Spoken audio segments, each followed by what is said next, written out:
ব্যাংককের একটি বারে ভয়াবহ অগ্নিকাণ্ডে নিহত হয়েছেন ২৭ জন, আহত ৬০ জনেরও বেশি। সোমবার মধ্যরাতের পর ব্যাংককের চাতুরচাক জেলায় এই দুর্ঘটনা ঘটে। প্রত্যক্ষদর্শীরা বলছে আগুনের সূত্রপাত হয় বারের মঞ্চের কাছাকাছি। কয়েক মিনিটের মধ্যেই আগুন পুরো ভবনে ছড়িয়ে পড়ে। সামাজিক যোগাযোগ মাধ্যমে ছড়িয়ে পড়া ভিডিওতে দেখা যায় আগুনে ঘেরা ভবন থেকে আতঙ্কিত মানুষ দৌড়ে বেরিয়ে আসছেন। অনেকেই ধোঁয়া ও আগুনের মধ্যে আটকে পড়ে আছেন। থাইল্যান্ডের প্রধানমন্ত্রী আনুথিন চানভিরাকুল জানিয়েছেন অগ্নিকাণ্ডের প্রকৃত কারণ জানতে তদন্ত চলছে। তিনি সাংবাদিকদের জানিয়েছেন আগুন লাগার সময় বারের ভেতরে পারফর্ম করছিলেন এমন কয়েকজন সঙ্গীত শিল্পীর সঙ্গে তার কথা হয়েছে।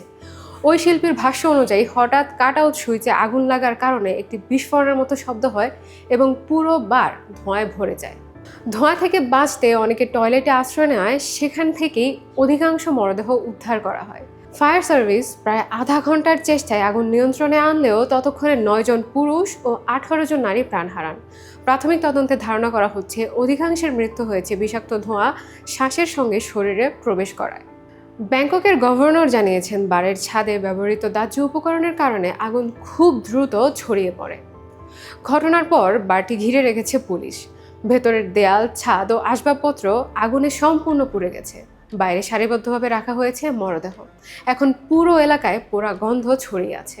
থাইল্যান্ডে এই ধরনের ঘটনা এবারেই প্রথম নয়। ৪ বছর আগে ব্যাংককের দক্ষিণাঞ্চলের একটি শহরেও বারে আগুন লেগে ২২ জন নিহত হয়েছিলেন। আর ২০০৯ সালে একটি নাইট ক্লাবে অগ্নিকাণ্ডে প্রাণ হারান ৬৬ জন। একের পর এক এমন অগ্নিকাণ্ড ও দুর্ঘটনার পরও বৈদ্যুতিক নিরাপত্তা ব্যবস্থা কার্যকরভাবে বাস্তবায়ন না হওয়ায় প্রশ্নের মুখে পড়েছে দেশটির নিরাপত্তা ব্যবস্থা।